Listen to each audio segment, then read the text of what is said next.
I want to read these poems. They're for Vera Jo. I mean, it might not make sense to you guys, but it does to me. But it's called Angel of Pure Gold for Mommy and Me.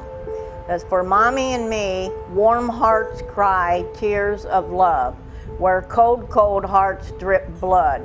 I went to the light, I did not fight. I have no money, but lots of pain. Baby girl, this was no game. And when it came time to go to the tracks, Vera had no one to turn to. So she did as she was told and went with her killers, knowing she was going to die.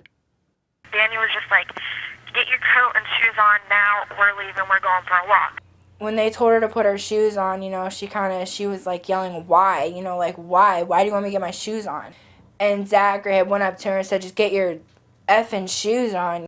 Had she been given one final wish, it would have been to say goodbye to Willadine, her precious little girl.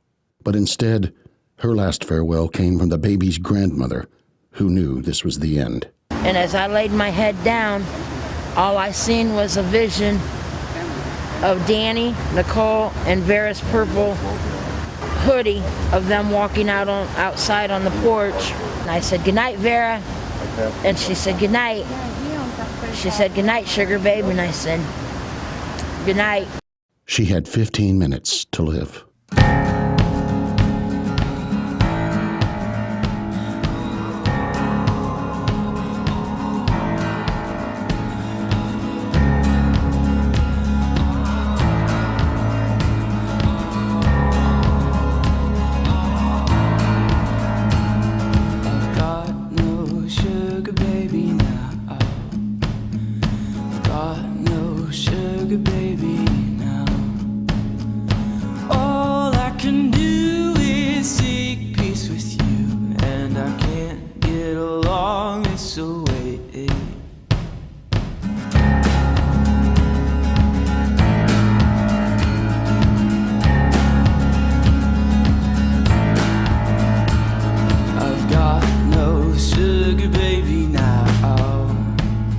I've got no sugar baby now. All I can do is seek peace with you. What more can a poor boy do? Who'll rock the cradle? Who'll sing the song? Who will rock the cradle when I'm gone?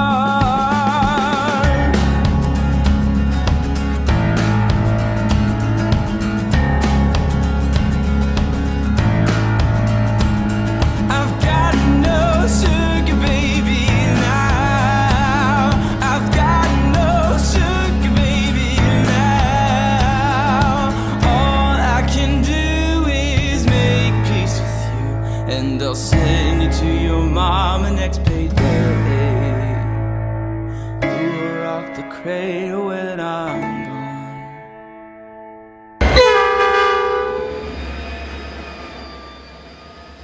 The case began on a cold spring morning.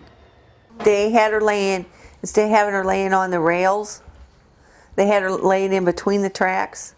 Like, if here's the two tracks, she was in the middle. And he was going so fast with the train that he looked down and he thought that it was a baby deer. And the engine and 8 cars went over her. He stops the train, gets out, and walks back, thinking that he was going to find the carcass of a deer. Because the train, the cars were still over her, looks under, sees that it's a human. Family Police Department, Biggs. Hello, this is Chris with CSX Railroad. Yes. Hey, we just got a report that we have a train stopped over near Central Parkway. Right in between there, across the Blanchard River. Okay. We got to report that we have a train stop right now because they see a naked female body laying in the middle of the track. Appears to be deceased. The location of this grisly discovery could not have been more symbolic. On a train trestle in the center of Findlay, Ohio, a town once designated by an official act of Congress as Flag City, USA. It is known for its good schools, low crime, and famous sports stars. And little girls dream of becoming homecoming queens and cheerleaders.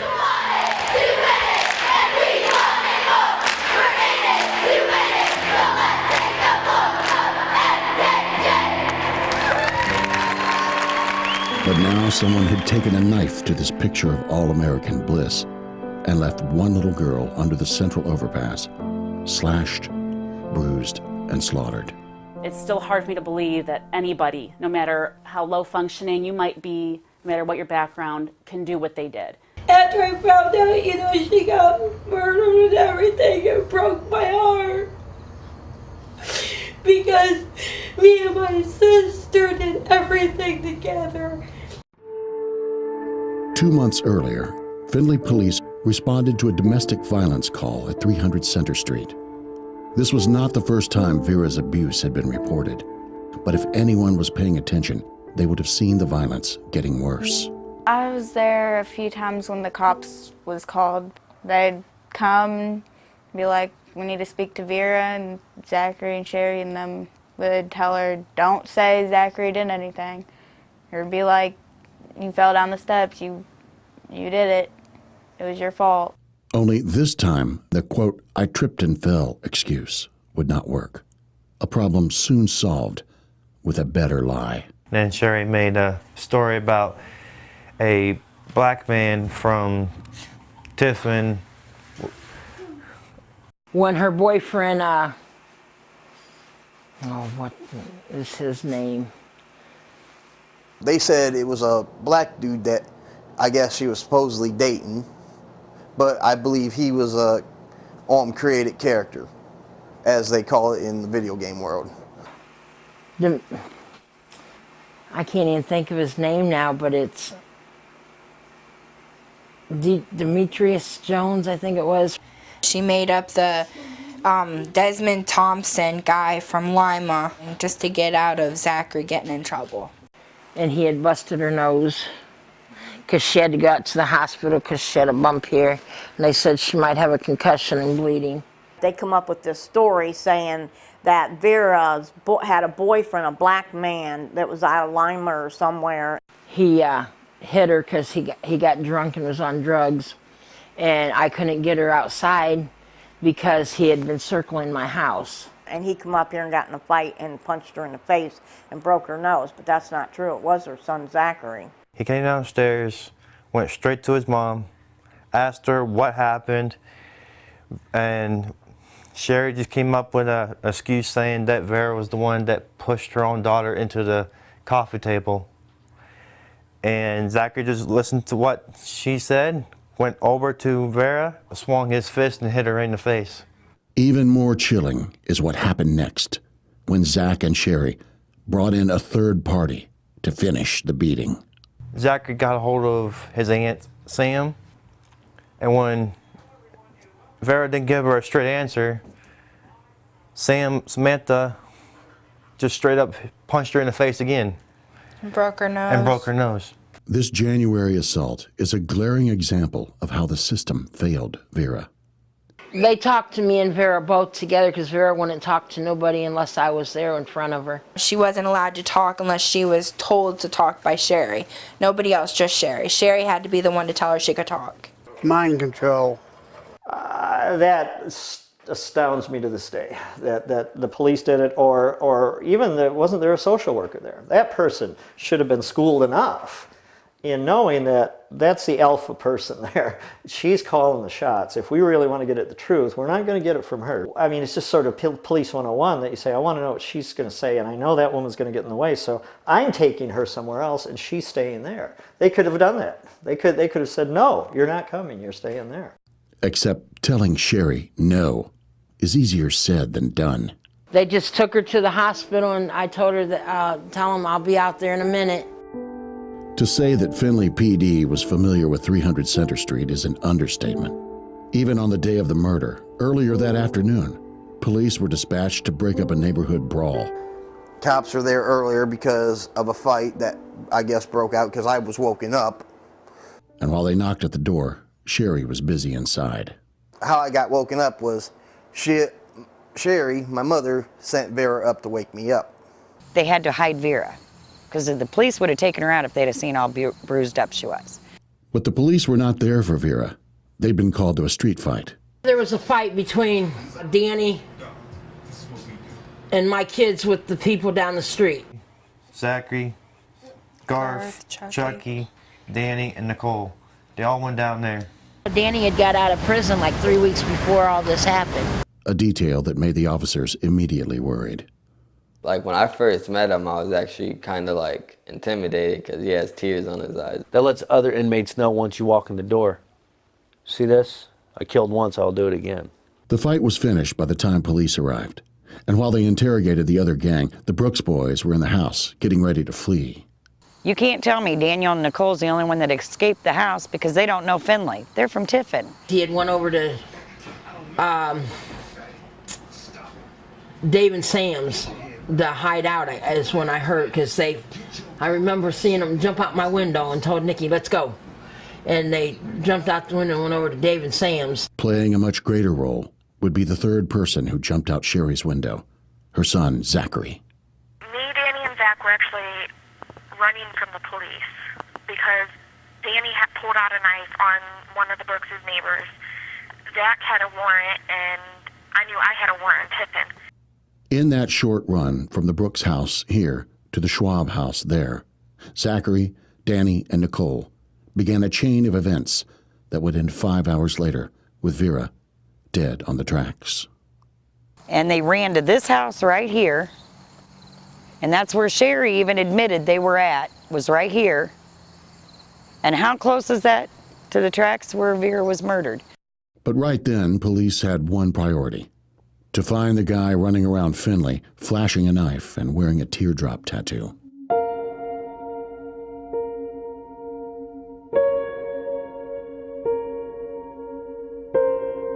In the first news reports, it seemed that Daniel Bixler was some crazy distant cousin who blew in from Tiffin, a town 25 miles east of Findlay. An impression supported by the fact that only 3 weeks before he'd been released from Allen Correctional after serving almost 3 years in prison. He admitted he was in a gang at the prison, the 211 boys as he called it. Once free, Danny went on a spree of escalating violence, beginning at this park, where, in an act of twisted chivalry, he attacked a teenager who had refused to give up a park swing to his new girlfriend, Nicole Peters. It was this assault charge that sent the fugitive couple on the lam, fleeing Tiffin before Danny got arrested. Yeah, he ran away from it. That's why he came to Findlay, to hide. Sherry had promised him that he could live there, and his dad, when he gets out, he's supposed to go to Sherry's and live there too. The reason Danny felt comfortable turning to Sherry is obvious. He was not a distant cousin at all, but a close member of the family. Best illustrated by Sherry's relationship with the other Danny Bixler, his father. He was like a boyfriend? Or... Oh yeah. Danny and I go, they call us the kissing cousins.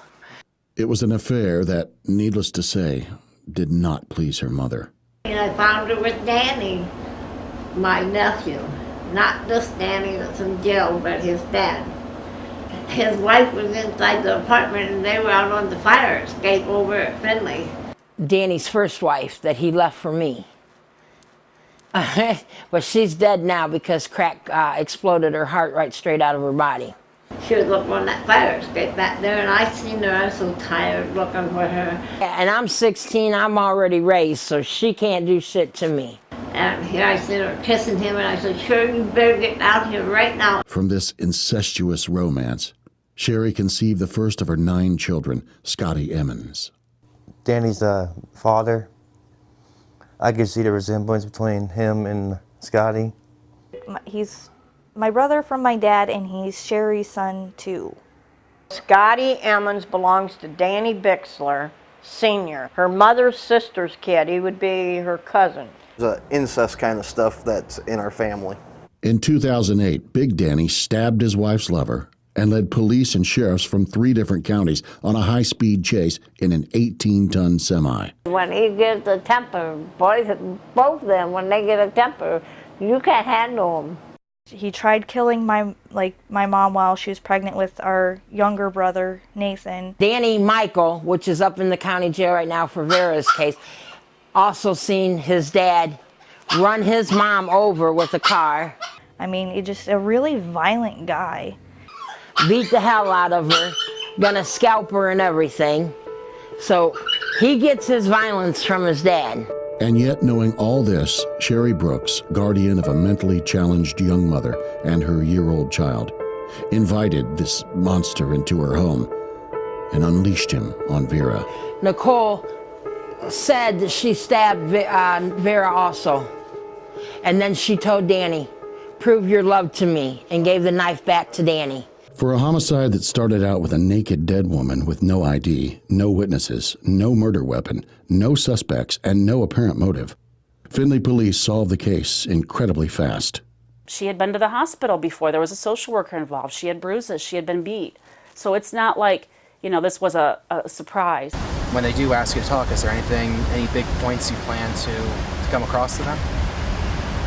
I will make sure that they know that Desta Bixler, Danny, when he was drunk, he kind of basically told her every single detail about the murder. While we were drinking, they were smoking all my cigarettes. So we decided to go down to the gas station, which isn't that far from here. And so we walk down there and we see the train has stopped. And then I'm like sitting here thinking, like, why is the train stopped at like 3 or something in the morning? And I asked the lady at the gas station, I'm like, do you know why the train stopped? I'm like, was there something wrong with the engine? Just being nosy. And she's like, no, they found a body. And I look back at Danny and he's just staring, like he's froze. And that's right then, I knew everything that was being said was true. Like, I mean, I was scared. In addition to Desta's information, police also learned that there had been an eyewitness after all. Across the street from the Brooks' home, there was a camera out there for surveillance, and they seen them walk across the street.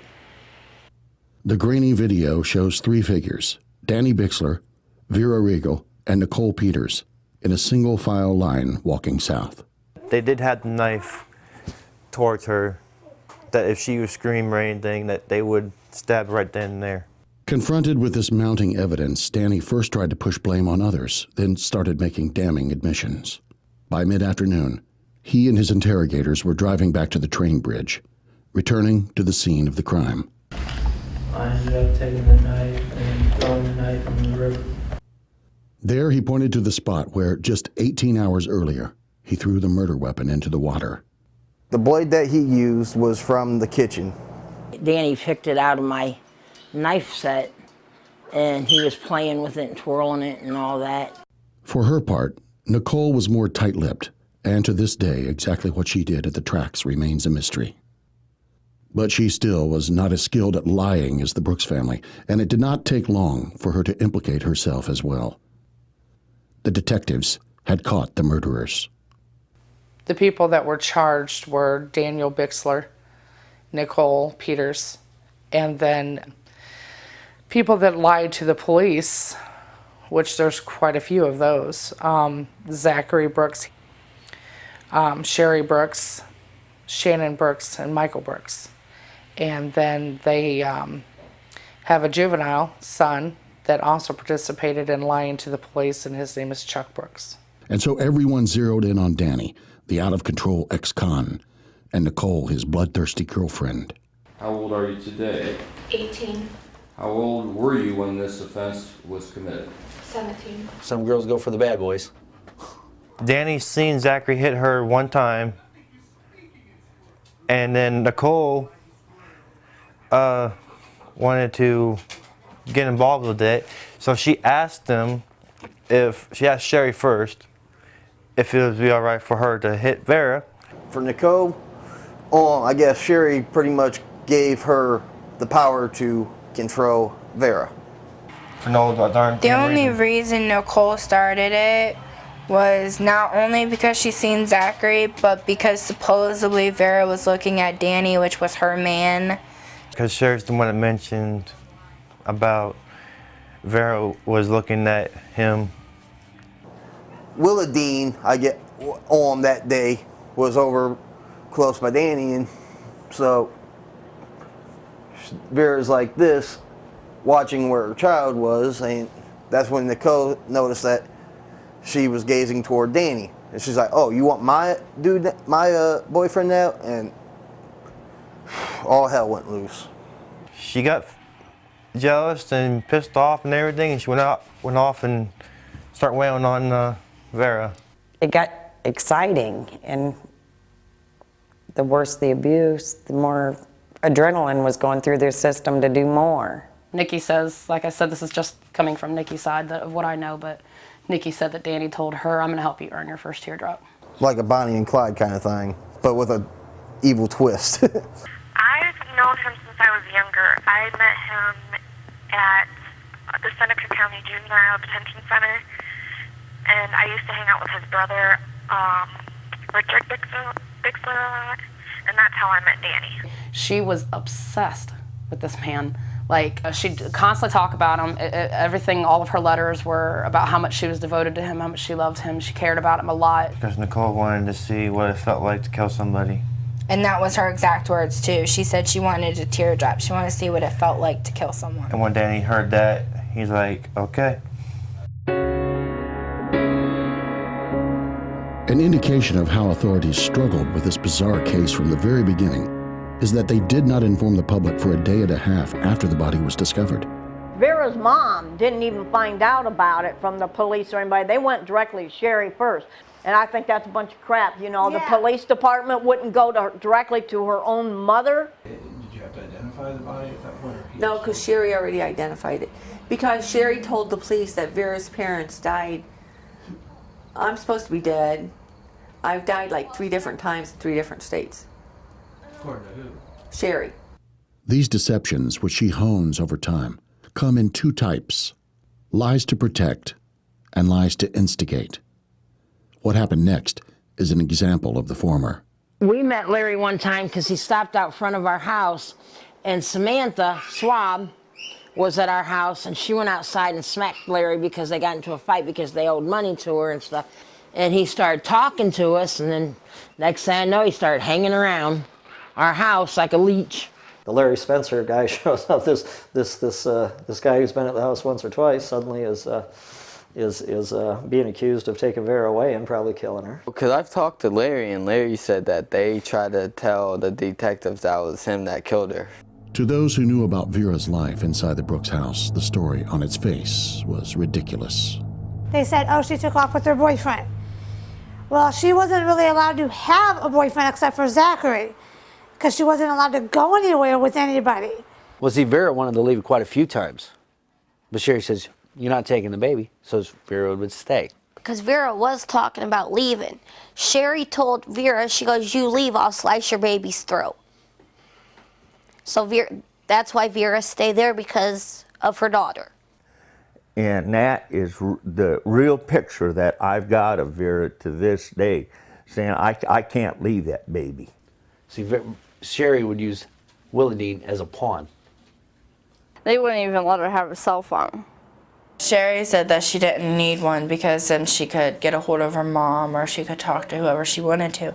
There's a couple of times she was going to come home because she had the baby in her arms, but then they'd come out and get the baby. And then she'd say she wasn't leaving. After Danny and Nicole were arrested, the cover story was modified to fit the changing situation. She'll basically change the story up, and she'll basically confuse everybody. And she's trying to cover up a murder, period. The witch's spell had worked like a charm. I believe that my own mother had this set up perfectly. She knew exactly how to do it. She can get away with shit. Yeah. There are certain things that she's done in her life that should have been put her behind bars, and it was pretty much slap on the hand, go ahead, walk away. Gone were any questions about what role she and her family played in Vera's death. You just not want to say my name on there saying that I had anything to do with this. Now it was as if they were just passive spectators. The only thing people wanted to know was how they could sit there and watch Danny and Nicole do something so barbaric. I asked her 1,000,000 times, Sherry, why didn't you call? Why? I mean, even a 5-year-old knows if somebody's being hurt, you call the police.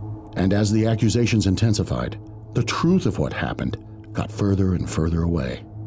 like someone's really going to be there to help me, say, hey, go get the phone over there off of my computer stand so I can call the cops. You know, they're not going to, Nikki's not going to give me a phone, Dan's not going to give me the phone, Scotty sure in the world's not going to give me the phone, and Shannon, her fat ass, was sitting on the couch playing with her phone. I wish I would have had my phone working, because it was dead and I had no minutes, and Kevin was rolling cigarettes. I wanted to use his phone, but I don't like asking him to use his phone. So I wanted to ask Zachary, but then I seen, Zachary and Danny talking and laughing. I knew, okay, Zachary got to be behind this too. Scotty was with her. Well, I want to know, when this is all going on and Scotty's the one that's with her, why didn't he open up his mouth? Why didn't he do anything? If I would have stepped up to any one of them, I wouldn't be just facing the person I would be facing. I'd be facing them all.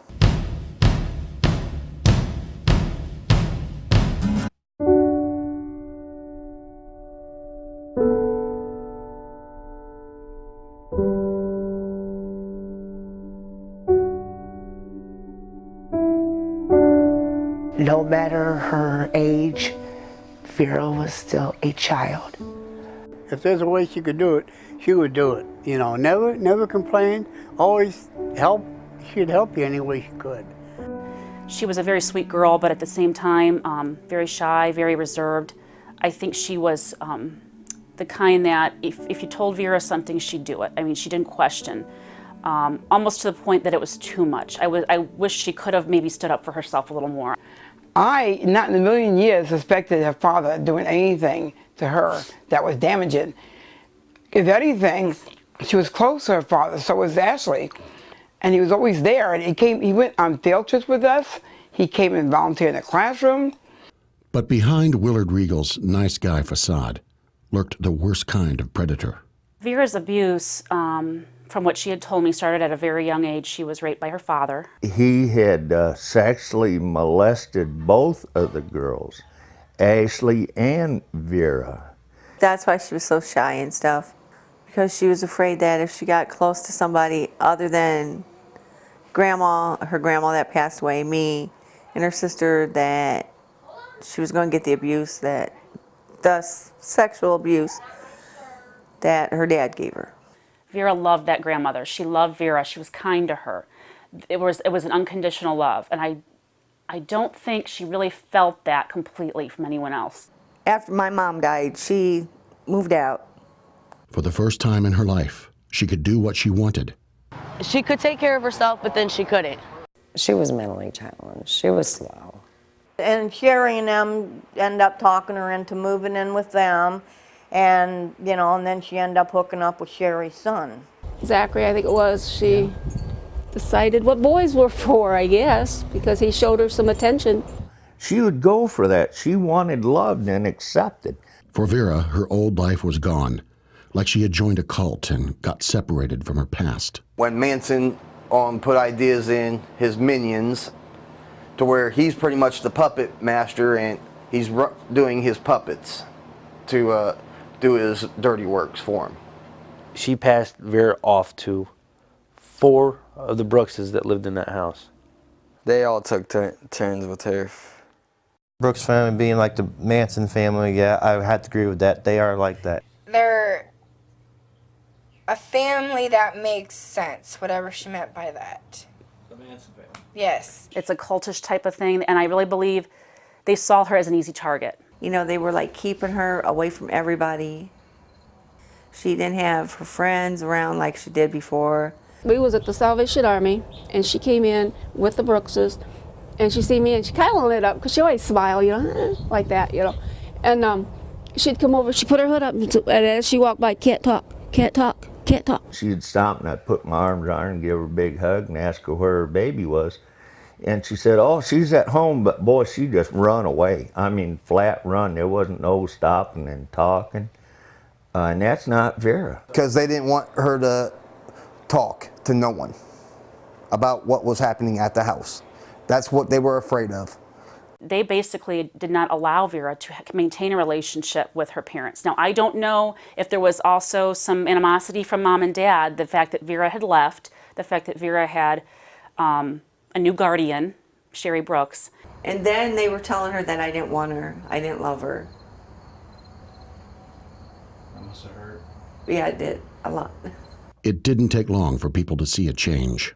Before she started dating Zach, she was happy. She was pretty much outgoing. I mean, she loved to sing, she liked to dance. Loretta Lynn, Dolly Parton. She liked all the older country. She used to walk places, but when she moved in with them, she changed real quick. She wasn't allowed to go outside, she wasn't allowed to talk, she wasn't allowed to do nothing. What I can't see is the Vera that I knew willingly massaging and Sherry's feet.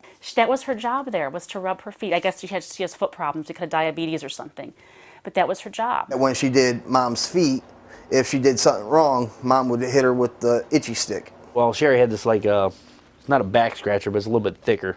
She'd just whap her alongside the head. Don't touch my baby. And Vera would just keep telling her, I'm sorry, I'm sorry. She'd say, I'm sorry, I'm sorry, I'm sorry. Why she was saying I'm sorry for, I don't know. Because I guess she just felt she was doing something wrong. They even made her sleep with a pig. You're allowed to have a pig live in a closet to where he urinates and has feces all over. Oh no, I'd never make her sleep with the pig. But she didn't. Of course she did. She made her sleep with the pig. They had the cops called continuously, children's services called continuously, and God knows why nobody done anything, you know, to even remove the baby itself out of that home. I don't understand that. She was such a frequent flyer, as we call them, that you could answer the phone, and as soon as she says the first word, you know who it is. You eventually become kind of desensitized to them calling, and it's not that people mean to do that, it's just you know that the major problems are ones that nobody's going to cooperate. Vera told the cops, no, I'm not moving back home with you guys. And the cops said, how old are you? Vera's cognitive level, I would compare to my daughter who's 8 years old, okay? I wouldn't expect the police to take my daughter's word for it, you know what I mean? Because Vera even told CPS. When CPS asked her, Vera, are you in danger here? Do you like it living here? Vera said, I love Sherry. I love staying here with Sherry and her family. She said, Sherry's my family. She helps me out, and I would never leave Sherry. They came back here and told me that they talked to her, and because she was 24 years old, even though her mind was an 8-year-old mind, they couldn't do anything because she was 24 years old and she made her choice. It was her bed. She needed to lie in it. It was total control. They'd make her do like just pretty much everything, and nobody else would take up and do something around the house. It was always her. They actually treated her like a slave. They wanted her as a slave and her SSI check that she got first of the month. That was legal. They got that done. Don't know how they did it, and who knows. I mean, they must know enough. Sherry was her payee for Vera Jo. She's a payee of all of her kids, plus Vera Jo's and the babies that she was getting. And when the first of the month would come, Vera Jo was never allowed to go with them to the bank to get out the money or go to the store with them to get whatever she needed for the month, for diapers or whatever. Zachary and everybody else would go with Sherry to the bank to get it and then go to Walmart, and then Zachary would spend it on whatever he would want. It sounds like they got a pretty good racket going. Maybe I ought to go on SSI and have people stay here with me, and they sign over their paychecks to me. And each of them getting around $700 a month, coming into one place. Sherry's on disability, all of her kids are on disability, and then everybody else that moves in with them are on disability. But more than Vera's money, Sherry wanted her womb. Everybody that gets pregnant that lives in that house, you know, she says, oh, I hope you have a girl, you know. Vera Jo Regal was killed because of two conflicting motives. I have 4 kids of my own. I have 3 girls and 1 boy. Well, when I first had my first daughter, she said she wanted it because it's a girl. Because in her mind, any girl that she could get, she was going to get. The primary motive was based in Sherry's obsession with baby girls, an abnormal perversion that began in childhood when she, like Vera, was sexually abused by her own father. He molested her quite often, I guess. the man who nicknamed her Sugar Babe. That's her #1 name right there, Sugar Babe. That's what everybody calls her. Since I was a little girl, my dad gave that name to me before I was put in foster home. I actually felt sorry for her. She did tell me about, her experiences with her father and how he had raped her, and I began to kind of understand a little bit of how this woman come to be the way she is. As a young child, Sherry and her 3 siblings became wards of the state. And they all got adopted except for All got adopted except for Sherry because she kept telling everybody, I know my mom and dad and they're going to come after me one of these days. That's what she kept saying. She was put in the children's home when taken away from her mom when she was like 3 years old, and then she came back when she was 16. It was then she made her first attempt to take someone else's baby. She told us when she come home and she was 16 that she had a baby over here in Tiffin and that they welfare wouldn't let her have it. And my mother would always say, did you have a baby while you were in foster care? Because if so, I'm going to go get it. Because it was Sherry's baby and that would have been my first grandbaby, so I was going to get it. But B and them said, no, it wasn't Sherry's baby, it was a foster baby there too. It wasn't her baby in the first place. And then we talked to Sandy, and Sandy Snyder says that's the welfare lady that was taking her case and stuff, said that she is an obituary liar. And that's why she's a fantasy world. She lives in a fantasy world, like. And that way, whatever she thinks, that's what really happens in her world. Well, see, she'll tell you something totally opposite than what everybody else is telling her. She'll lie. She's many times done it, and people have fallen in her trickery, and they believe everything she said. Because she's convincing about everything. I mean, she convinces everybody everything.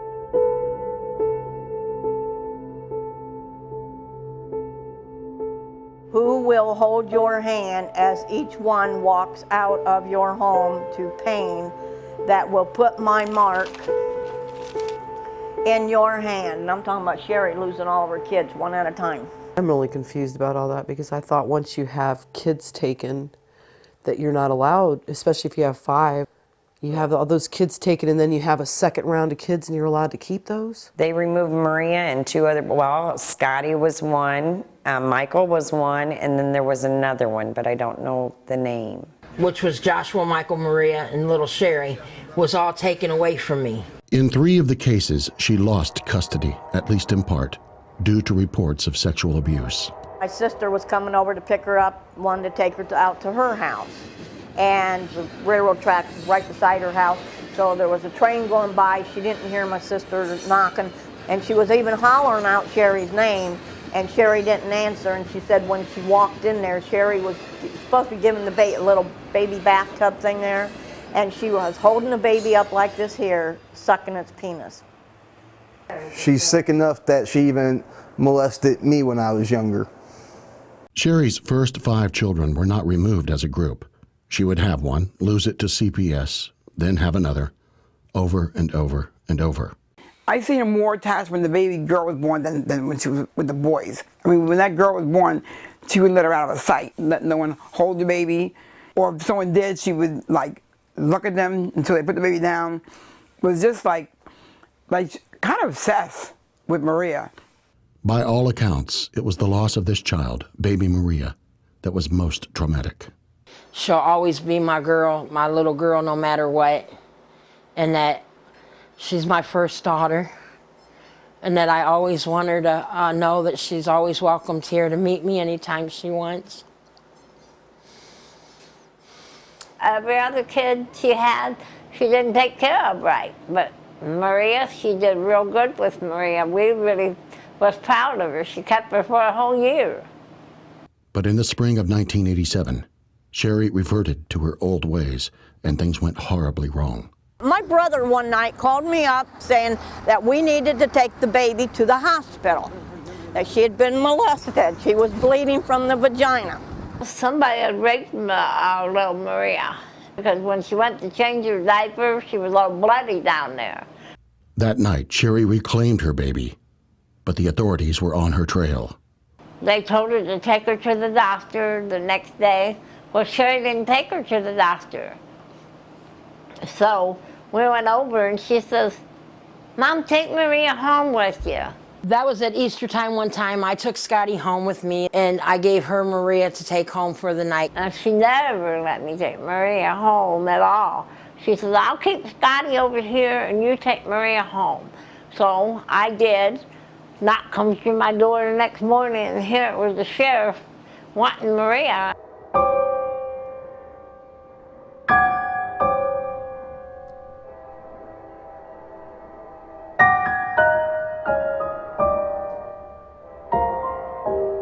She wanted all of her boys to at least have one kid by the time they were 16 or 17. An example of this is Gina Lopez. She is like, "Give me a grandbaby. I like grandbabies. I want another grandbaby." A 15-year-old girl with a troubled family life who fell in love with Sherry's second to youngest son, Garth. Garth didn't know, but she would tell me about he had bone marrow in his legs. And sometimes when he would fall, it would make his knees swell up like that big. I guess the doctor said he wasn't supposed to live past the age of 18. So Gina agreed to get pregnant on Sherry's word, I didn't really even know what bone marrow was. never knowing for sure if her baby daddy was really terminally ill. I never seen his knee swell up or anything, but I know that he does get Social Security from it for having bone marrow. And as soon as she was carrying a Brooks baby, like Vera before her, the stalking and the threats began. I had a job at the time. I was working at this little shop at the corner of Center and Main Street. I was working there and they would follow me. Sherry, Zachary, Garth, and Chucky, they all work as a team. Chucky would be the one that always followed me most of the time. Zachary would sometimes. And then when they knew it was time for her to get off, they would send, it was mostly Chucky, they would send him down to like kind of spy on her to see where she went after work or if she came back to the house. Fortunately for Gina, her pregnancy ended in a miscarriage, and she was able to reconcile with her mother and move to Kentucky, putting a couple of 100 miles between herself and the madness up in Findlay.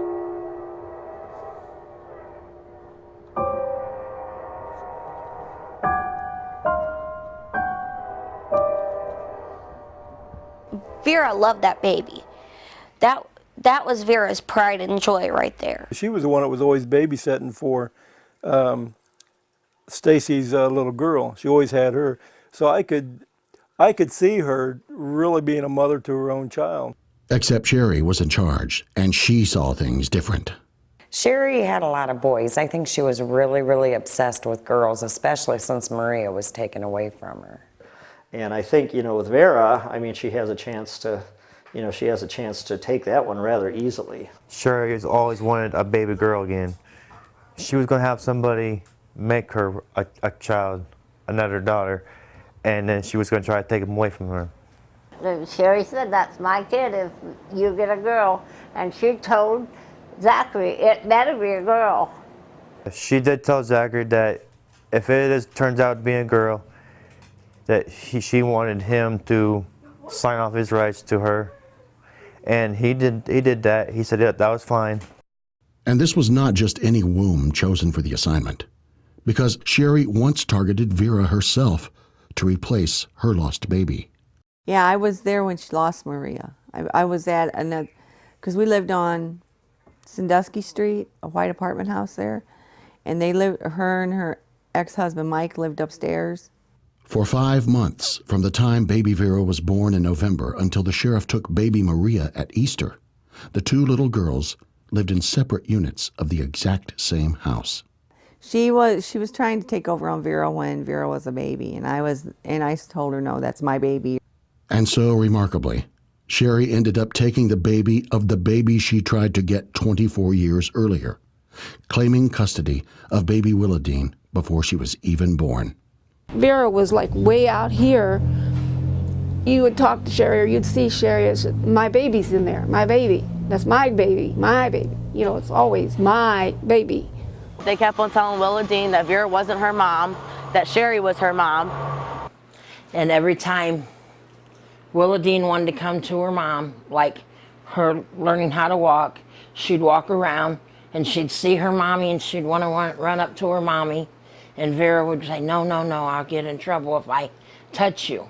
See, I seen Sherry after Willa Dean was born maybe, I don't know, 4 or 5 months later.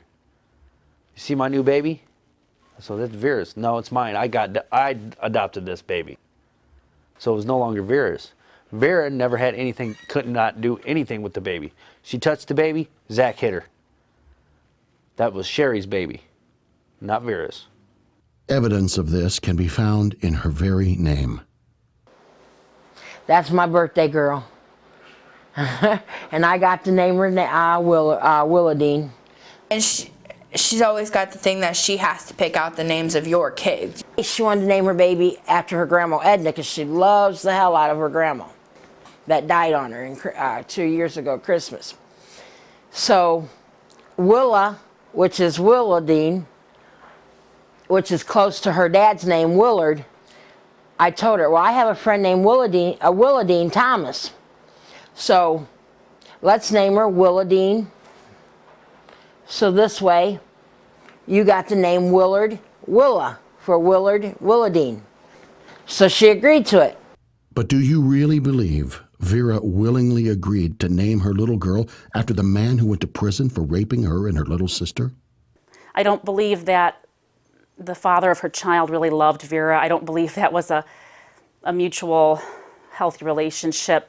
She told the welfare that she couldn't love anybody unless she had sex with them. That's what she told them. She couldn't love any of her kids because unless she had sex with them. Another example of Sherry's control appears in the date of the child's birth. Well, I'm November 3rd, she's November 4th. It is here we glimpse the true depth of Sherry's madness. She gave her castor oil and orange juice. To have the baby come out earlier than what it was supposed to be. According to a website for the castor oil industry, the recommended dosage for inducing labor with this old midwiving technique is 2 tablespoons. Because she gave her that castor oil. We gave her the 3 bottles of it. And it was about 3 bottles, yeah. To make her go into labor so she'd be there for her birthday. Well, it didn't happen on her birthday. It was the day after. Because she bragged about that. She said, well, we didn't get it on my birthday, but it was close. So she was an early baby and she ended up with having in the hospital for a while because she had heart problems. Supposedly her original date was supposed to be December 6th, that she was supposed to come out. But she decided she was coming out to have pumpkin pie and mashed potatoes with Mama for Thanksgiving. So she come out early, and she wanted to meet her Mama.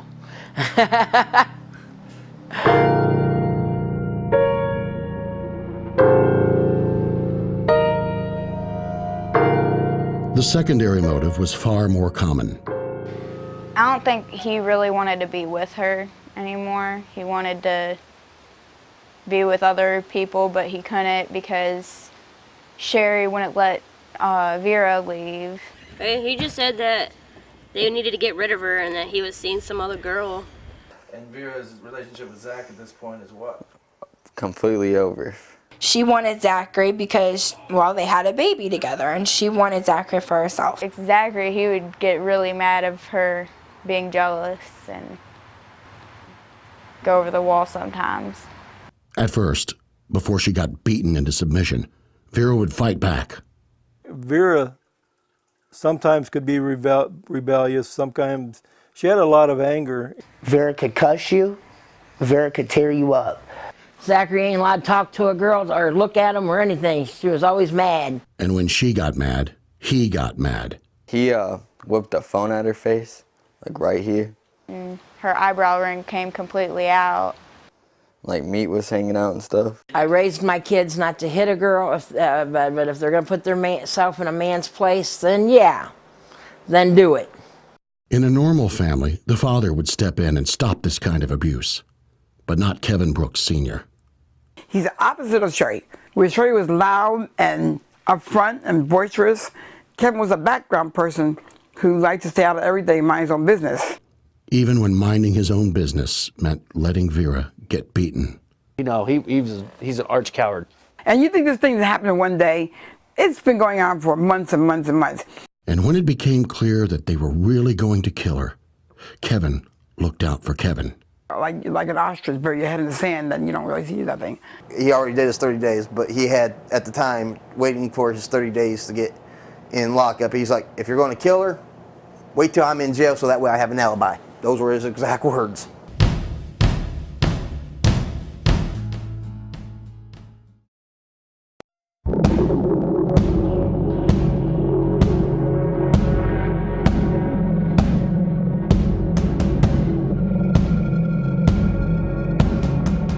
Crazy as it sounds, if Vera was going to be saved, it would have to have been one of the Brooks boys.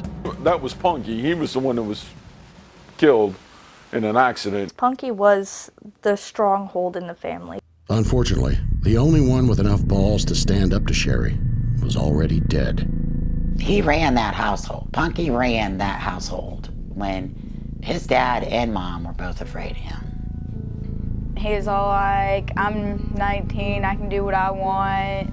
I mean, his dad would sit there and tell him, you know, don't do this, or do that. He'd be like, fuck you, Dad, I'm going to do what the fuck ever I want.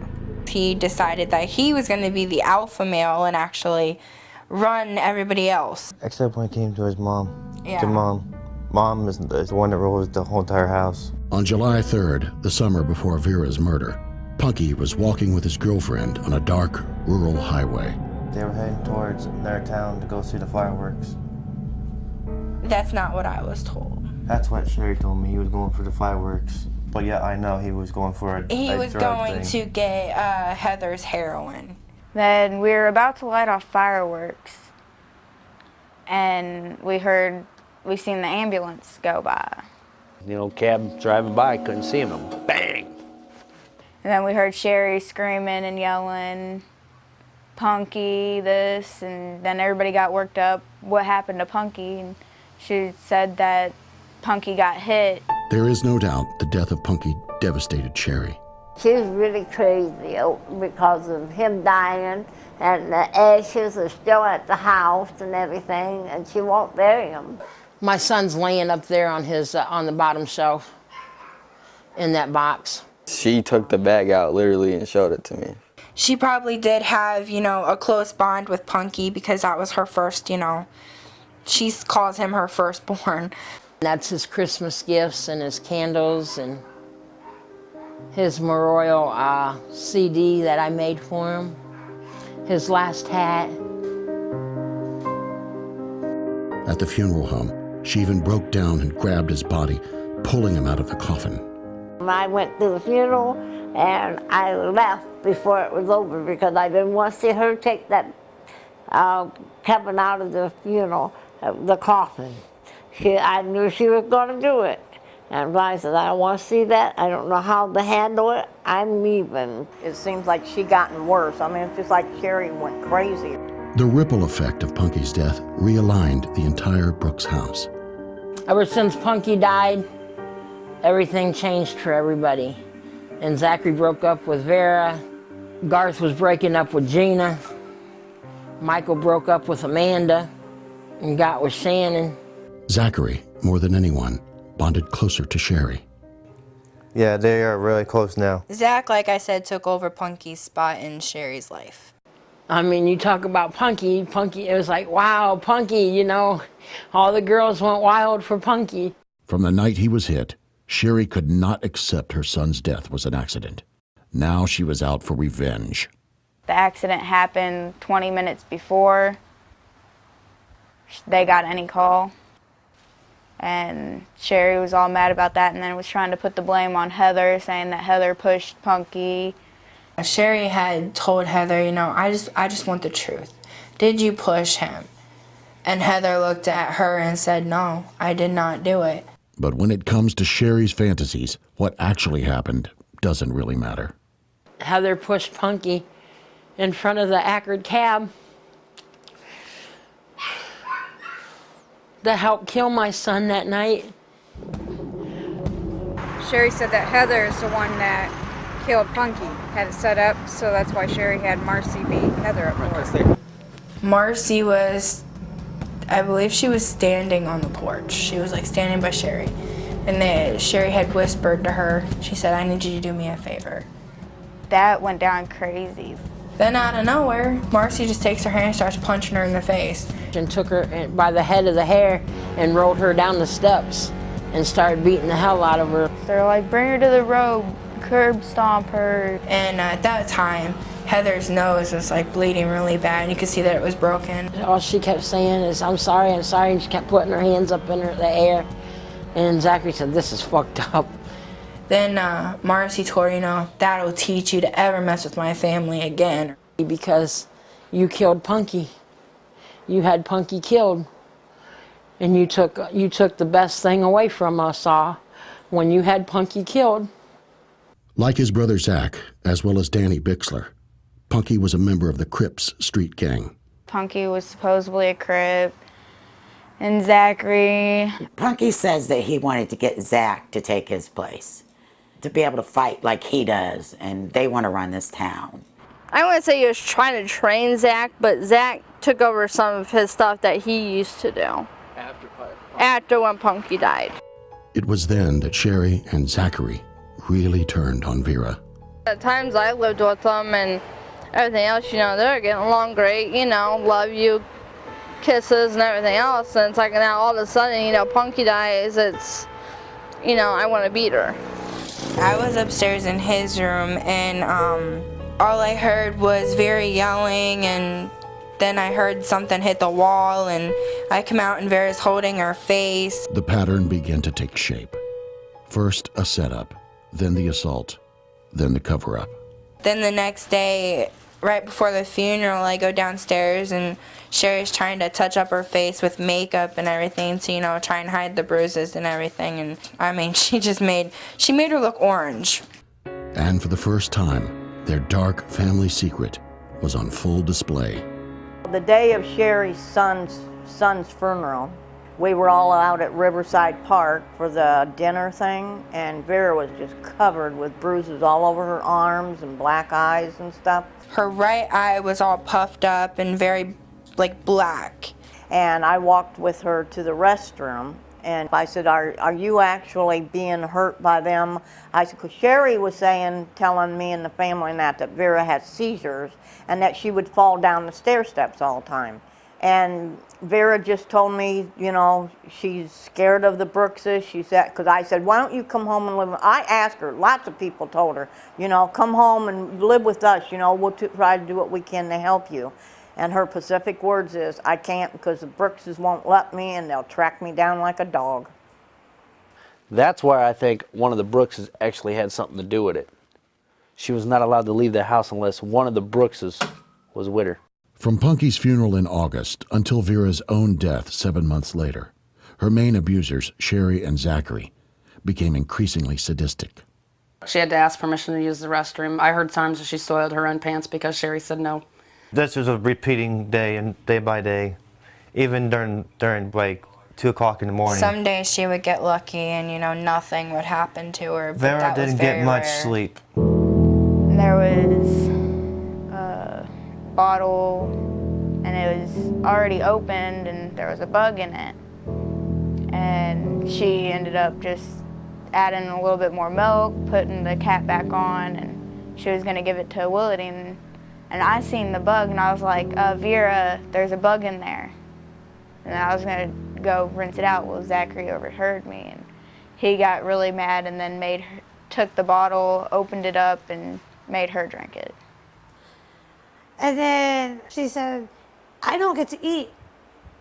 I'm the last one to get a plate of food, if there's any food left. Yes. And if she tried to eat without permission, she was punished. There was a candy bar in the room where they had Punky's little memorial thing. And I know Lisa Casey and Punky, they were really tight together. I guess the candy bar was supposedly for Punky, and Vera ended up eating it because she was hungry and they told her she couldn't get out of the room. And Alyssa went off on her and she actually had her on the ground and she punched her like maybe twice. This game of trumping up a charge to get someone else to beat Vera was not an isolated incident. Because he was thinking of people who could beat the crap out of Vera badly. So he just got on his phone and he started calling people or texting people. And as soon as they got the word, they came rushing over. Zachary Brooks, tough new leader of the Finley Crips, was texting his dead brother's old girlfriends to come over and assault his defenseless baby mama. Crystal pushes her down on the floor and Zachary's yelling at her, "Come on, hit her, hit her." And they do it.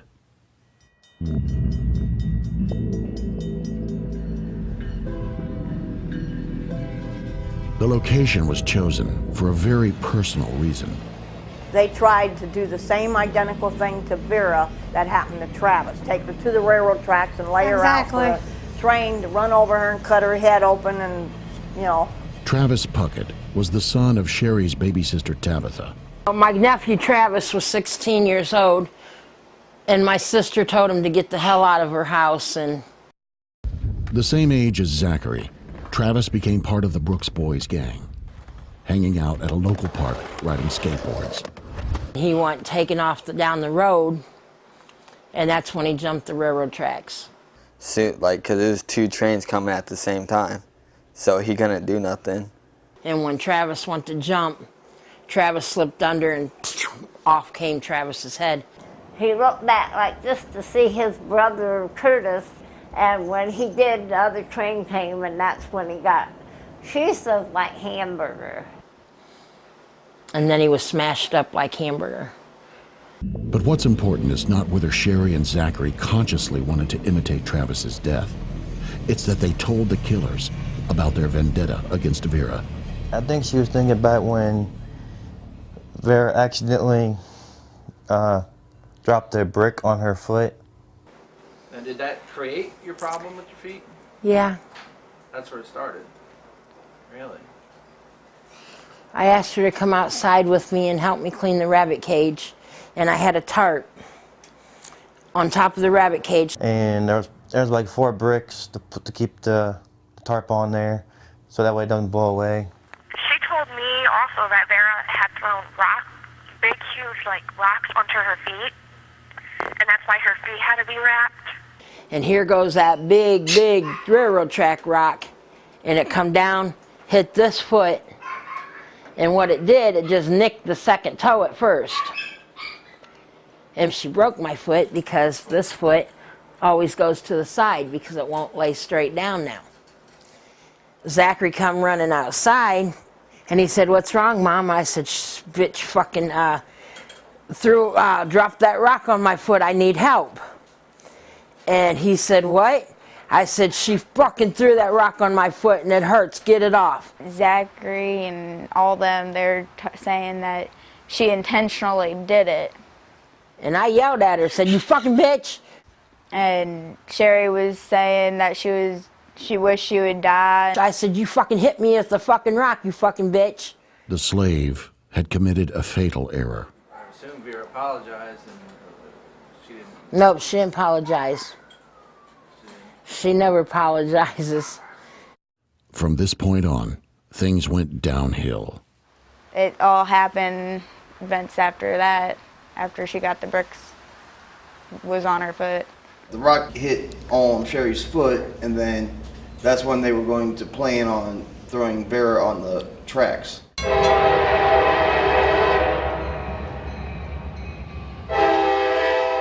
Sherry made a little joke about wanting to drug Vera with her sleeping pills, and Zachary wanted to get her high and everything, and then mix those together and then let her walk the tracks at nighttime.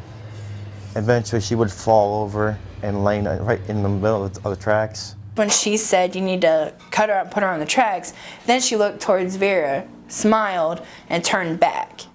And there will be no way of the conductor to stop the train in time. She thought if she did get squished by the train, then there wouldn't be any fingerprints because he would be like hamburger meat. So basically she wanted to kill her.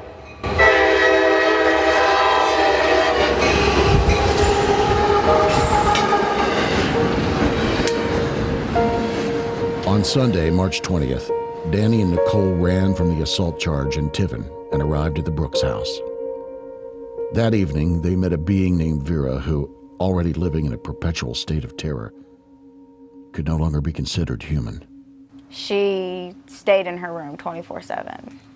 She barely ever came out unless Sherry called her. This idea of learned helplessness, I mean, you know, women get to a certain point when they're being beaten, they just think, well, if I don't fight back or I don't do this, it'll be over quicker. And she was basically like this. Wouldn't look you in the eye. Wouldn't talk. If somebody walked in the house, she'd go to the bedroom by herself. If she's sitting there and she's just curled up like this and looking up like this every now and then going back down, I mean, you get this idea that she was probably pretty much psychically dead as a, you know, anyway. For the next 4 days, they unleashed an animalistic rage that is hard, but not impossible to explain. Sherry Brooks and the entire family was telling Danny stories. For the past 3 years, he lived here at Allen Correctional. Guys who in prison had been raped, when they come out, it's like they want to get revenge on somebody. And gangbangers and their bloody code of survival is very, very real. Well, I know she's all about the Crip stuff, because when we were at the funeral, she was talking all about Punky being a Crip. Sure. And she had a blue bandana around his flowers. Do you think Sherry thinks she's a Crip? Yeah, for sure. Okay. So as far as this gang affiliation, who's the first Crip amongst the Brookses? Punky. This is why, when interviewed for this project, Danny's response was so chilling. When he mentioned something about Punky, they all like get this thing of thinking that she's disrespectful to Punky. But she was being accused of more than just disrespecting Punky. Zachary and Sherry told Danny, who was in prison when it happened, that she had murdered him. In their most vicious lie of all, knowing full well how he would react, they convinced Danny it was Vera who pushed Punky in front of the cab. Did you ever hear any of that? No, but that is just messed up just to tell anybody Vera was the one to push Punky, because there was a lot of people that would take up for Punky. So not only was Vera a threat to Sherry's precious baby Willadine, she also killed the Brooks gang's leader. Now Sherry wanted something done about it. Nicole was just another opportunity for her to do her mind games with. She wants to be a people pleaser so bad. She wants friends so bad that she couldn't see it coming at all. Especially not with somebody as conniving as Sherry is. From what she either says or does, everybody else follows and just does what they're told. It was like the female Charlie Manson. Like if Charlie Manson had a girl form, it would be her.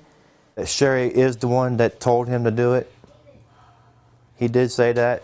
Since she knew Danny was in the Crips and she believes that she is a Crip, she pretty much put it into Danny's mind, like, hey, help us out. Then Sherry's little helpers got busy. Vera was beaten with a belt with a padlock on it for 4 days. Chucky's padlock from his school locker was sitting on the stand, and they just happened to pick it up and hook it to the belt. And then all of a sudden, that's when they started hitting Vera in the head and the body with it. It was their weapon of choice after that. That and a big, long paddle with a number 3 on it. Nicole took the paddle and beat Vera's ass, and Vera had a bruise on her ass. And all Vera had on was a t-shirt and her underwear. And the more Vera screamed, the more it became sexual. I think Nicole gets off of a lot of violence. And Nikki was like she was getting real excited, and then she'd go over and start kissing on Danny like she was being turned on for what she was doing. I think once Danny started beating her, he couldn't stop. He got off on it. Basically, he says, now this is getting fun. When she got hit, her hand went up like this, and it accidentally hit Nicole's boob. And Nicole said, oh, bam, right across the face. Now you're doing a lesbian act on me? After the beatings, Vera, they would run up to the room where they were sleeping at to pretty much get it on. The idea that after they had beaten Vera, they would go upstairs and have sex would also indicate that there was some sort of real psychological thrill about this. I don't know if you know, but almost every bone in her face was broke. A lot of that's from being slugged for looking at Danny. Nicole punched Vera right square in the nose like this. Vera was not even interested in Danny. That was all brought up because Sherry kept saying that, yeah, Vera will sleep with any of them. She slept with all my sons. She'll sleep with Danny too. And then as soon as they would beat on her, they'd run right upstairs and have sex and then come right back down and beat on Vera again. Like it turned them on. By this admission, when you consider whose bedroom was downstairs, Danny and Nicole were not the only ones getting off on it. It always happens in Mother's room for some reason. All the beatings were in your mom? Yes. Sherry just spoke out. She just said, hit her again. She thinks it's cute of Vera having black eyes and stuff, said she looks like a little squirrel. Like, she wants everybody to know that she wanted her to be hit. She kept hitting her head like this on the dresser, and Nikki kept saying, can I kill her? Can I kill her? Can I kill her? And through it all, to quote Danny Bixler, Vera just took it. That's when he pretty much mud stomped. You know, it's a southern term. It's where when they're on the ground, you just stomp them until they're pretty much weakened to where they can't even get up again. When somebody gets beat up in prison, they call it that way. Her injuries from the mud stomping were all too evident the following day, when amazingly they took a break from beating Vera and walked her across the street to lunch. Somebody else actually told us what she wanted. It looked like her lip had been busted right here. We talked about it after we were done, after they had left. We all said, man, did you see that girl's face? I'd made the comment to Shane and a couple of other people. I said, man, she looks like she went through the windshield of a car.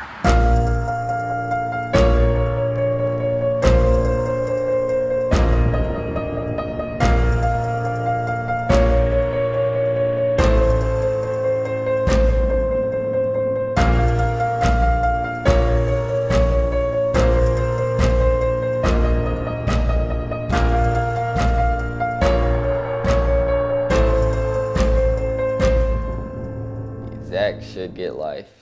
He deserves life. And so does Sherry.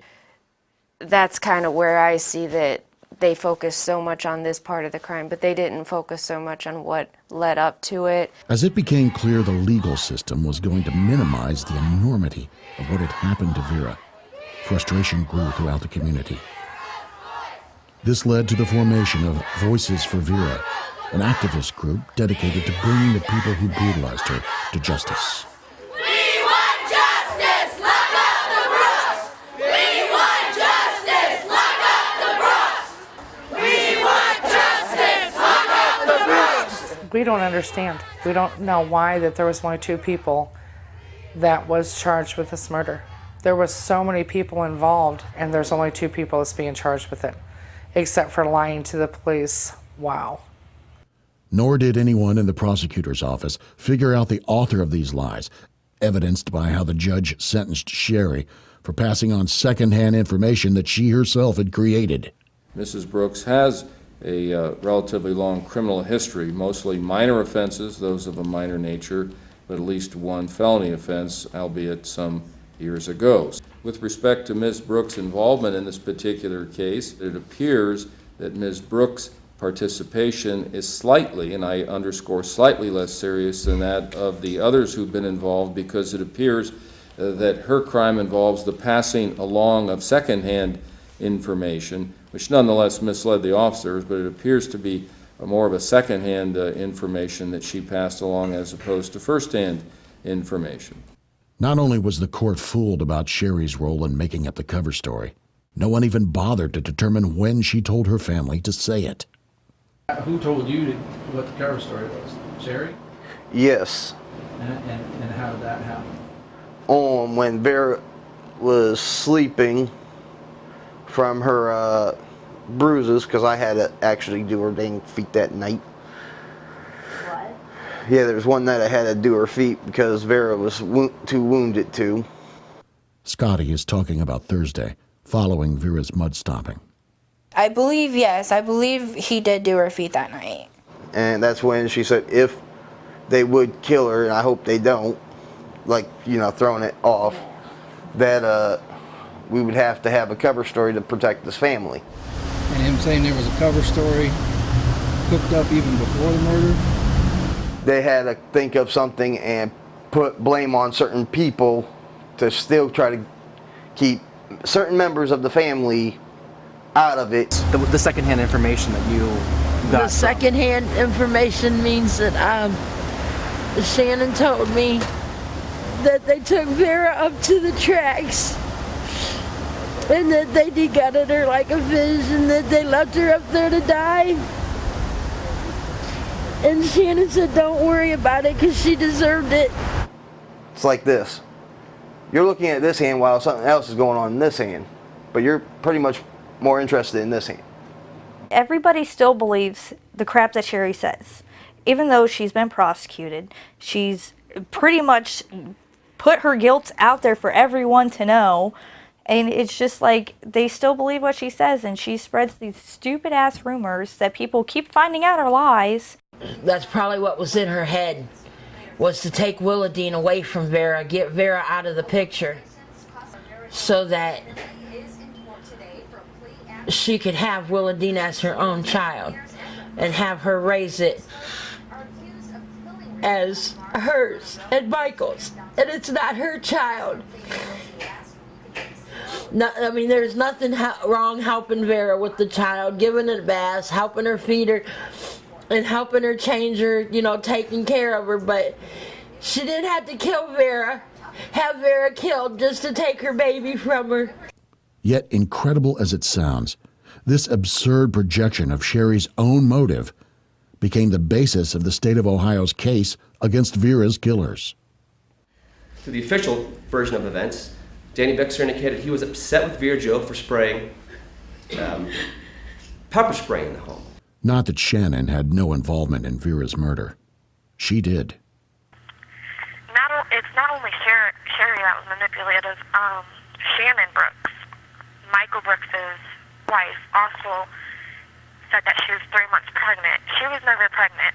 Sherry, I guess, while I was gone, had told Danny and Nicole that I had miscarried.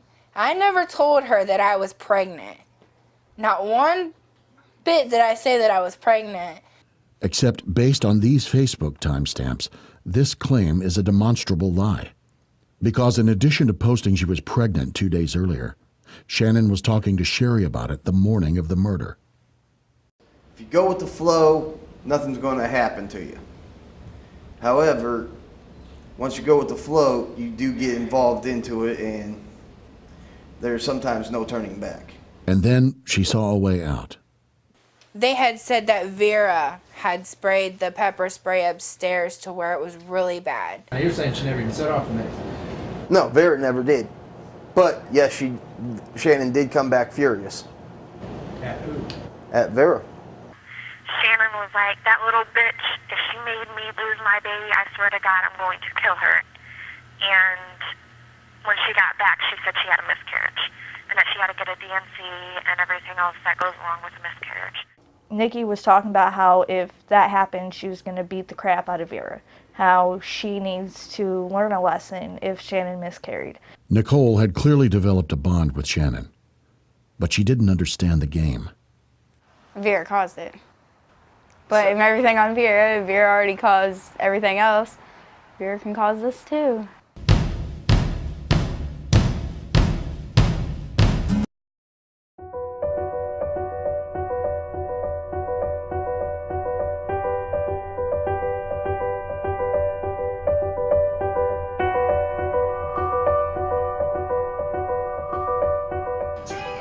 Something about,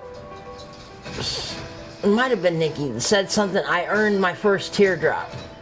I recall her saying that, but I wasn't into it because I was on my medicine, in and out, going to sleep, in and out. Sherry had to be able to trust Nicole to the point to where she knew that Nicole wasn't gonna fail at what she wanted her to do. She was just kept doped up and drugged up long enough to be able to just go with everything easily. They were talking about love and proving themselves. And sometime during the night, Nikki did say something about how she earned her teardrop. And with Danny and Nicole accepting plea bargains, the judge responded to criticism from Voices for Vera. Obviously, the facts and circumstances of this crime have been the subject of much media and public attention. Then they hear the judge say, oh, we're going to provide adequate punishment for the ones involved in this. 30 days deferred with 5 years probation and 2.5 years reserved. Dude, put him in jail. Many interested persons have spoken out in the news media. Do you think this is one step toward some justice? I mean, what's going through your mind? I'm hoping it's one step towards justice. Others have used various forms of social media to express their views. It is, of course, the right of all of our citizens to speak freely and openly, especially on matters of great personal and public interest.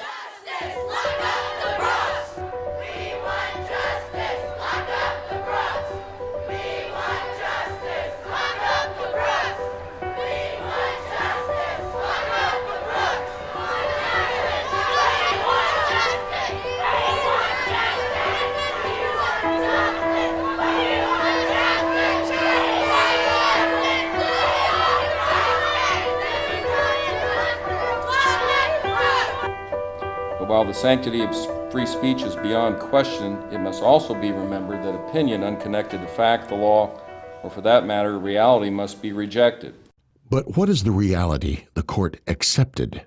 Daniel Bixler, Shannon Brooks, Zachary Brooks, Garth Brooks, Sherry Brooks, and I agreed to kill Vera Jo Regal on March 26, 2011. We agreed to do this because Shannon Brooks said Vera Jo Regal caused her to miscarry. Only, was this really the motive? Well, I guess if you believe the source used by Nicole's lawyers. Nikki's lawyer had came to the house to talk to me and was wondering why was Vera killed. Was it because of jealousy, because Nikki thought she wanted Danny? Or was it because of the miscarriage? And I said, well, for one, Vera always will love Zachary. She went to her grave loving Zachary. So imagine Sherry's delight at being presented with this smorgasbord of her own lies. Vera was killed later on because of the miscarriage of Shannon. But events leading up to the murder paint a very different picture. For example, the first time Vera got stabbed wasn't even that day. She went into the bathroom and Danny and them followed her. That's the first stabbing was when Danny stabbed her in the leg. They brought Vera out and she had a big hole in the side of her leg from being stabbed, and it was bleeding, blood all over the place. She had walked into my bedroom and said, look. And she showed me where she had got stabbed in the leg, and I said, what the hell? And she put her head on her shoulder crying, saying, Mom, they're going to kill me. And Sherry goes, well, let me see how deep the cut is. She said, I'll bandage it up afterwards. Mind you, this woman doesn't shower. She doesn't wash her hands. Well, Sherry said she took her finger and stuck it in the hole of this, where the hole of her sore where they stabbed her, to see how deep it was, and it went up to this, the second knuckle here. My finger went that far into her leg. They would all laugh about it. They all thought it was funny, and they got kicks off of doing it to her. They had so made her into this sort of object, because whenever you hear them talking about, well, that bitch, that bitch, that bitch, it was never Vera. I mean, her name was hardly ever mentioned. They were doing it for, I guess, laughs, but I really believe it was because my mother was the one who put them up to it. Although mentally challenged, Vera knew she was helpless, completely on her own. That is one of the ones that were mean to Vera. Yes. They told her to go take a bath because she stunk. Did she get up and take a bath? Yeah, she got up and was running her water and everything, but you had Nikki that was in there that was harming her. You had Chucky going in the bathroom hitting her with a fishing pole. You had those two just antagonizing her. She had to pick up the dog poop of Jackson and eat it. I think they said Chucky I'm made pretty her sure it was eat him. the dog poop. You know, and Vera, she was getting sick because of it. Well, she started throwing up, and Nicole had poured it back up like this into her mouth and was pouring her puke and all that stuff that was coming out of her mouth right back into her mouth. This is no nightmare. This was Vera's final day of life. Sherry had come up with these insane things to do to Vera. They would take these old milk jugs and they would literally piss in them, all of them. Nicole, Danny, Zachary, and Chucky. And Vera said, "That ain't water." And he said, "Drink it now." Anything you asked Vera to do, she would do. They're all sadistic. They all had to have been. Talking about they took a plunger and put it up. They sodomized her with it, yeah. She was completely naked. That she was on her menstrual period that day. They took a toothbrush. They raped her sexually with the toothbrush. And then she had to use it for her mouth. And they thought it was funny. They thought that all of this for some ungodly reason was hilarious. The following morning, 5 hours before the mace incident, they were trying to stab her again. Daniel actually gave me a knife and asked me if I wanted to slice her, you know, cut her up. This was during a visit from Punky's baby mama, Angel Gnight, whose toddler son, Kevin Brooks III, stood in a playpen with his cousin Willadine, watching Vera get beaten. I do know Zachary was hitting her, and then I can't remember if it was Danny or Nicole or both of them that actually started hitting her too. And telling her to, you know, shut up, bitch, be quiet, I'm hitting you, you know, shut the fuck up, and, you know, just hit her. Yeah, her and her mother and her brother sat there for 45 minutes, they said, watching this episode going on. Not only Nicole and Danny, but then also little Chucky started getting into it. Because I saw him with a fishing pole striking Vera. Sherry had made up this thing, I don't know how true it was, but supposedly Vera had given little Kay sour milk. She had gave little Kay the same milk that he went to bed on. Instead of coming out and rinsing the cup out and giving him fresh milk, she just went on and gave that to him and told him, get back on the couch and lay back down, and covered him up. When she would go into Sherry's room, she'd cross her arms and kind of put her head down like this, and like she was getting ready for what they were doing. Normal beating, few punches to the face or in the gut, and then the extreme would pretty much use weaponry. She was scared. All crunched up in a little ball, like in a fetal position. She lifted her head once and I saw a cut on her nose, a split lip. A half hour after Angel and her mother left, the street fight between the Brookses and the rival neighborhood gang broke out, and someone called the police. This sent Danny, Nicole, and Zachary running to his Aunt Sam's, Samantha Schwab's. They hid there in the basement until the police left, and were next seen 2 hours later, walking in an alley 3 miles away. I was getting ready to leave to head over to take my kids someplace, and they was walking up the alley towards my house, and they're like, "Where are you going?" I said, "Well, we're leaving." He goes, "Can you get ready to my house?" George Speck lives by the Brooks gang's favorite hangout, the skateboard park. Who all did you give a ride to? Nicole Peters, Danny Bixler, and Zachary. His house is also near something else, the railroad tracks where Vera was murdered. Danny, Nicole, and Zachary was at Samantha Schwab's house over here and walked down these tracks around 4:30. Now, are you telling me that they did not go and try to scout out a place to kill Vera 5 hours later? From the bridge, they continued down the tracks toward Alan Capp's apartment, which is beside that rail line too. So in addition to casing the murder scene, they were also plotting their escape. And we just started walking. We were going to walk to somebody's house, and they were supposed to take us to Kentucky. We know this was their plan because the following day, after Vera was dead and Danny and Nicole were arrested, Zachary started desperately calling Gina, trying to use the escape route for himself. Every time he'd call, I'd be like, no, you don't need to be coming down here.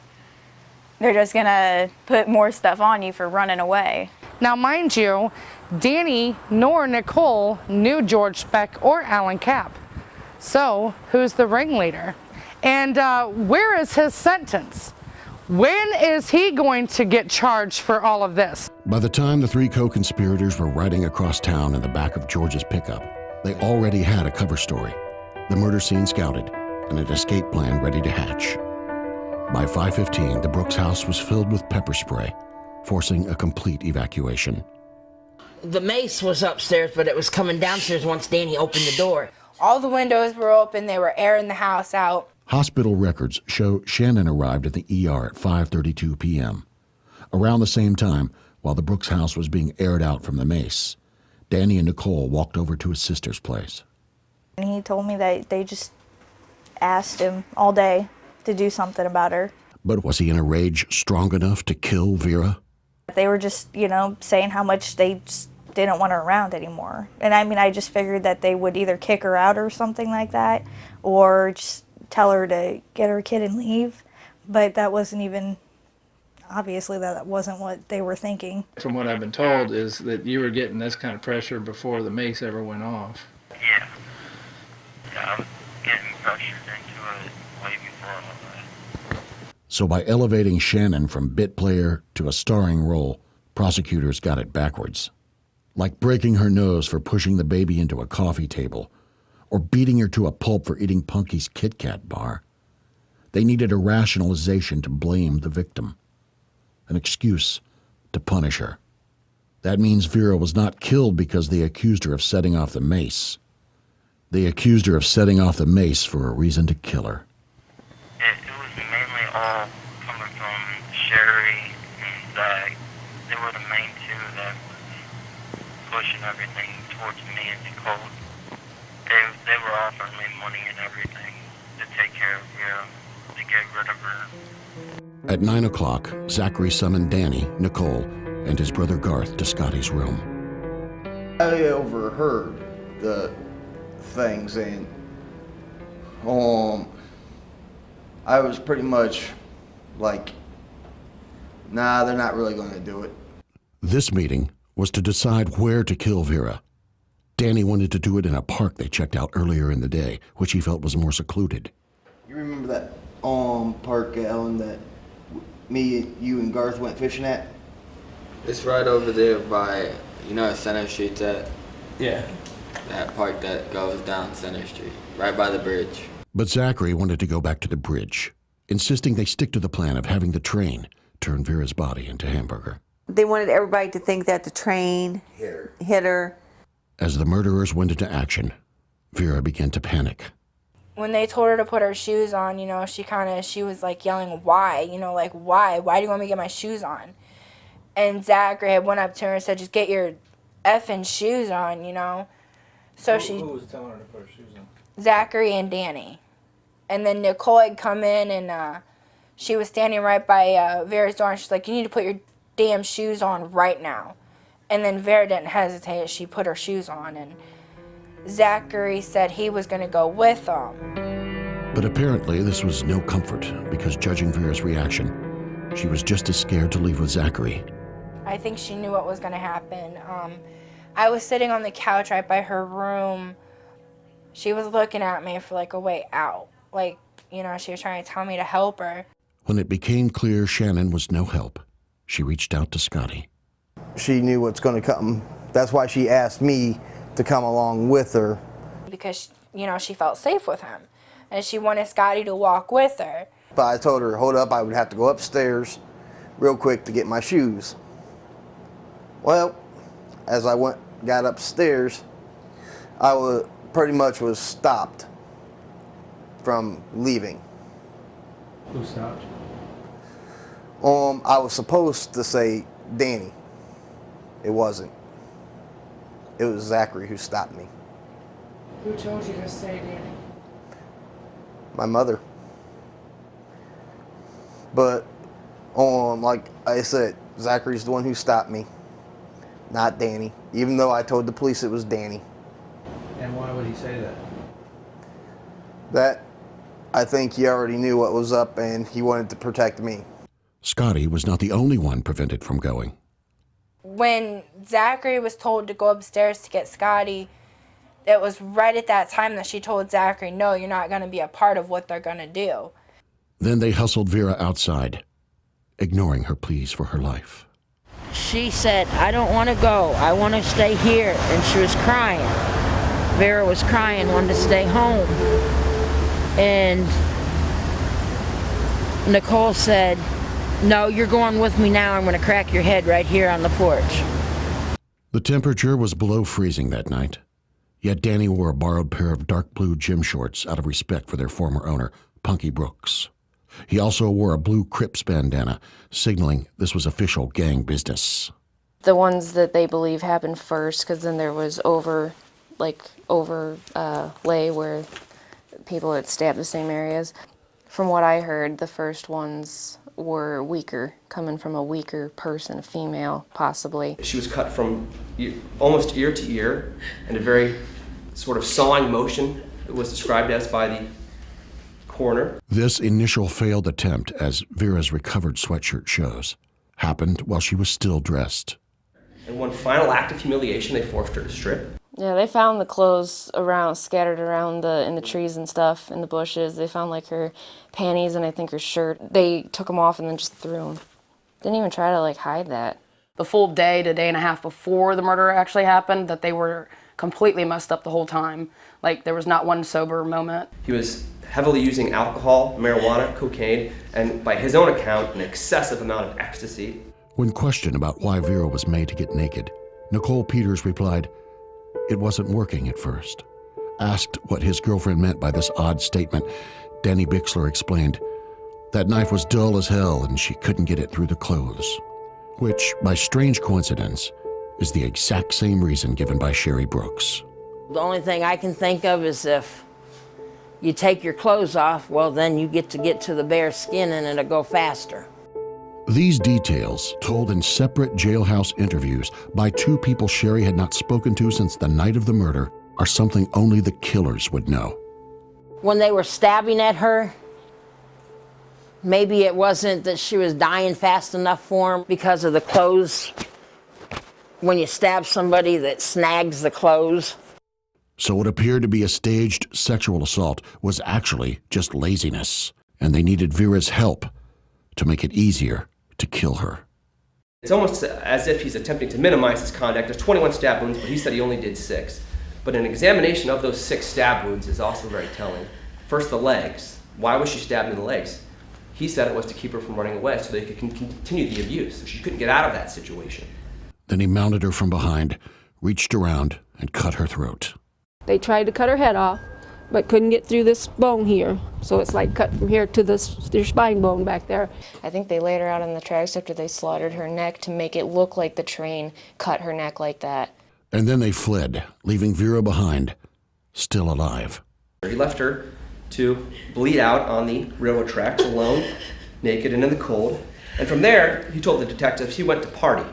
So they're in They were celebrating, yeah. They called me up and then they told me what they did.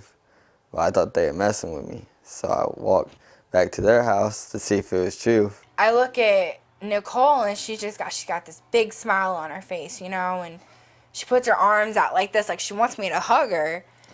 And she's like, it's done, no more. And I was scared. And she just comes in and hugs me. When they did come back, Danny went over to Zachary and patted him on the back. When I go back in the living room and Danny's in there high-fiving Zachary, and then they go into Sherry's room and they're both, kind of laughing. And I got there, they were talking about how they killed her and stuff, but I didn't believe it. Because after they said they did it, Sherry was talking about how she was with Larry, her boyfriend. And then that's when Nicole had said, I got my first teardrop. I finally got it. And she says it's to Sherry? She says it's to Sherry.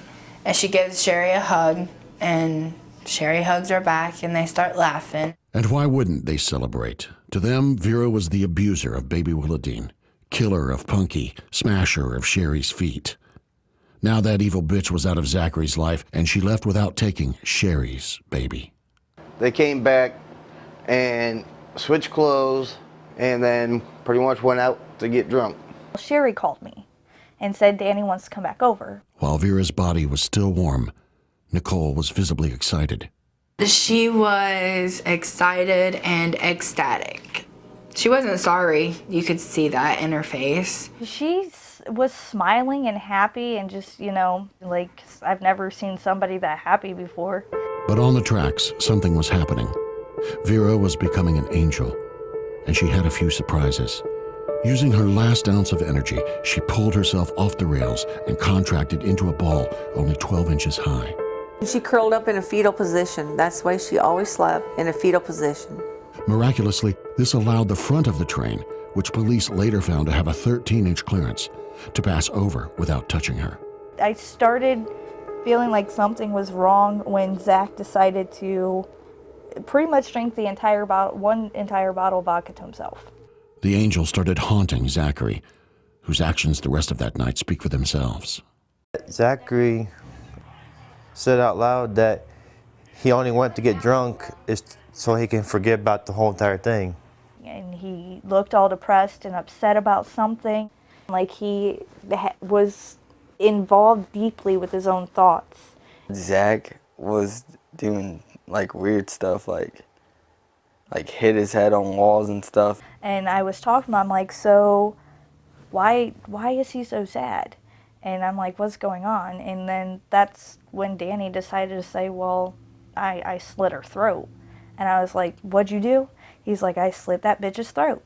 So it was Zach's guilty conscience that led Desta to confront her brother, which ultimately broke open the case. They're sick. They need help. But when it's their time and they have to meet their maker, hey. And when it came to motive, on the final day of court, the judge admitted he still had no idea why the murder happened. As we grapple to make sense of this, perhaps, as some have suggested, that our community has failed Vera Jo Regal, and I'm sure that debate will continue. But we must also not forget that there were those who were directly responsible for Ms. Regal's death, and in particular, defendant Daniel Bixler, who is here today for the court for sentencing. The evidence reveals that on March 26th of 2011, the defendant assumed the role of self-appointed judge, jury, and executioner. For what? Jealousy, revenge, unfocused rage, some perverse sense of family honor? It doesn't appear we'll ever really know. I'm gonna let it shine, this little light of mine. In the end, Vera is an angel. One whose wretched life and bad death shines a light on the rest of us. And Your Honor, at this time, I'd like to read a letter that was found in Vera Jo's purse after she was murdered. And this is what it says. It says, I love you, Willadine. You are a good little baby girl to us. I'm glad to be your mommy, and I'm glad that I had you on November 4th at 4:16 a.m. 6 pounds, 2 ounces, 19 inches long. Mommy loves you. This lack of resolution has left many wondering if Vera will ever get justice. I didn't think you wanted to be bothered with it. I think that she's dead and buried, and they're getting out and they're done with it. In society, she's just a poor little white retarded girl. And who cared? And then there are those who still have to deal with Sherry, knowing she got away with murder. And they won't put her in jail. Why? That's what I want to know.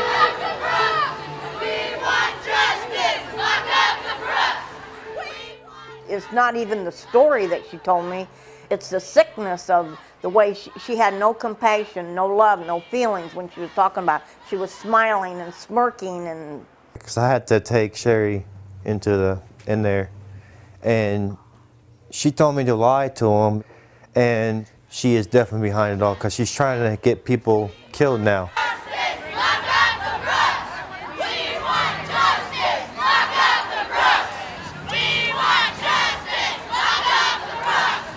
Worse, by not getting convicted of a major felony, Zachary still had parental rights to Willadine. Oh yeah, or they would not be making a reunification plan for Zachary to get his daughter back. A case already being discussed when Zachary's friend Alan Capp arrived at 10 o'clock on the night of the murder. All I heard is some about them wanting to kill Vera about custody. She had that in her mind that that's her kid now, and that Vera had it, but that's her kid now, and she's going to keep it. And she had to get rid of Vera because Vera wanted to move out and take the baby too. Like, I was right here, and then their room's like right here. They're all in a group talking about killing Vera. Okay, so custody meaning what? Like, if Vera dies, then Zach gets custody. But why at this moment were they celebrating Zachary getting sole custody? According to the lawyers, it was all about Shannon's phony miscarriage, wasn't it? They were talking about Zach having custody. They never said anything about Shannon.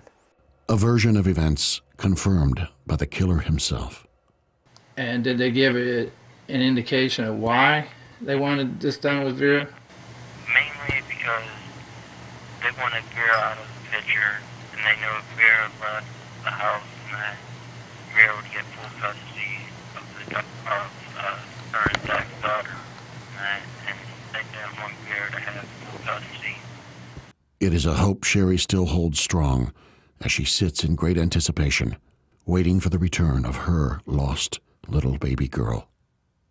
I added Daddy to the picture. Had to copy her daddy there because I'm getting ready to frame it and stuff to show him Zachary and her look alike. It's nearing the end of June, and we just passed your birthday, the first one that you spent underground. And I really missed you, so to feel close to you, I visited your gravesite,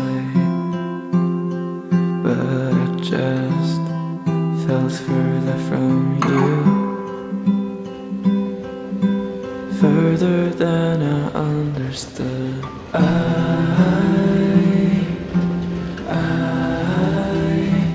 I'll miss you, but I'll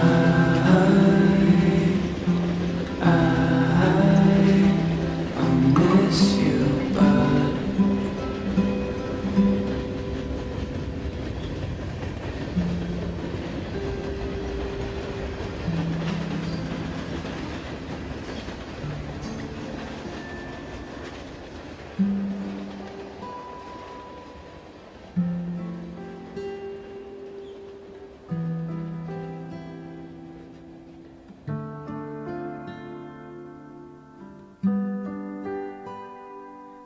I'll be fine if heaven isn't just a cloud.